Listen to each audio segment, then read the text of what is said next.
In the beginning, you were nobody. Who are you? The fans cry. You're in over your head, the papers say. But you don't listen, even when the losses come, when the board says the clock is ticking, when everyone says it's over. What we've tried to do with Football Manager 2010 is really improve the experience of playing the game for both new and old users alike. With Football Manager 2009, it was actually our best-selling game ever. We had, I think it's 22 weeks at #1 in the UK in the PC chart, and we're also voted the second best game of all time by Radio 1 listeners, which is a pretty amazing accolade to get. But none of us in the studio were really that happy, particularly with the box release. It wasn't up to the standards that we set ourselves. I think it got there after a few patches. What we want with FM 2010 is to really have that experience from day one. We've spent a lot of time working with our community, but also doing usability studies for people who've never played the game before, and tried to look at what areas of the game people were able to find easily, which parts they couldn't be bothered playing, and also seeing quite how in-depth they go with the game. And we learnt a lot from doing this. We've completely overhauled the interface for the game this year, just to make it look a little bit less like something that you'd see at work. You know, we've been influenced a lot by the internet and also by things like iTunes and various other apps that we use here, to just try and make it feel more like fun when you're playing the game. And a lot of the features that have been added have been things where the game has always gone into a lot of depth, but we weren't actually introducing that depth to the user very well, or making it easy for them to use. So something like the backroom advice section, which means that your staff will advise you on tactics and players to sign and things throughout your whole game world, which players should be being asked to do what in training and things like that. Some of that stuff was already in the game, some of it's new, but there was no easy way for a user to find it. So we've worked very hard on trying to improve that side of things, as well as a host of new features.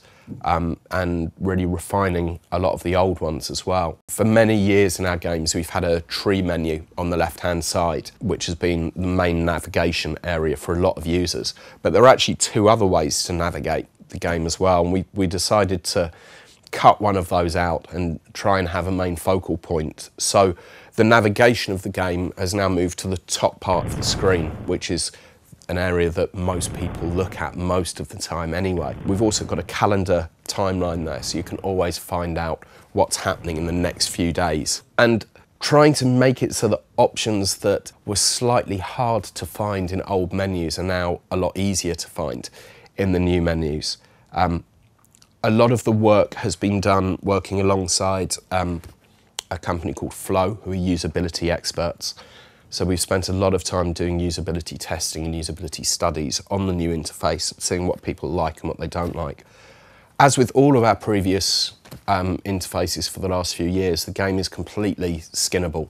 So at launch, you're going to see two skins for the game, a light skin and a dark skin, because some people thought that the skin was a little bit too bright.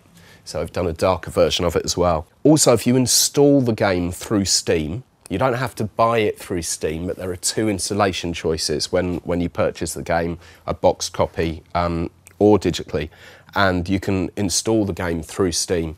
One of the bonuses of doing that is we're actually going to release a version of the Football Manager 2009 skin for FM 2010. So if you are an experienced user and you really can't do without your tree menu, then you can have it back, although I would plead with everyone to give the new system a chance first, because once you do get used to it, it's so much easier to find things.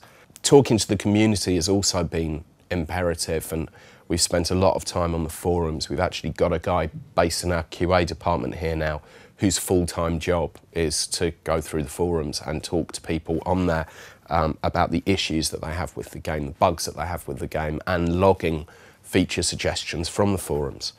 Getting feedback on that is really important. So we've expanded the off-site beta test team that we have as well, which is made up from people who've put together really good constructive criticism on our forums, or who are reporting bugs in a way that's easy for us to understand.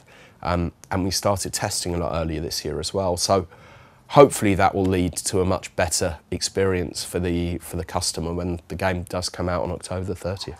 With any of the features that go into our games, we always expand upon them year on year, and whilst we were relatively happy with 3D view last year, obviously if we want to reach the heady heights of the amazing graphics that you see in some football and other sports games at the moment, we've still got a long way to go. So we've got over 100 new animations inside the game, as well as improving on every single other animation inside. On top of that, we've also got crowds in the game and stadiums. So each club that you manage or each ground that you visit will be different, because in real life they're different as well. And the way it all works is basically we've got lots of jigsaw puzzles, lots of different types of stand, and the game will put all those bits of stand together. If the stadium is full and sold out, you will see a full stadium. But if it's half full, half the stadium will be empty, because certainly on a lot of other sports titles, the stadium's just full the whole time and you've got a static crowd sitting there. It's not realistic. We've also improved the shadows and lighting inside the game, made those a lot more realistic, which was very important with the new stadium module, as well as adding weather effects into the match engine. Now, again, the weather effects aren't just there for, oh, look, you can see rain on the screen. If it's raining in real life when you're playing football, different things happen on the pitch. The ball might get stuck. Players might turn slower. And things like that are all replicated inside the match engine as well. We do, in the long term, want to be the best looking football game on the market, not just football management game. But we're doing what we can each year to try and reach that goal.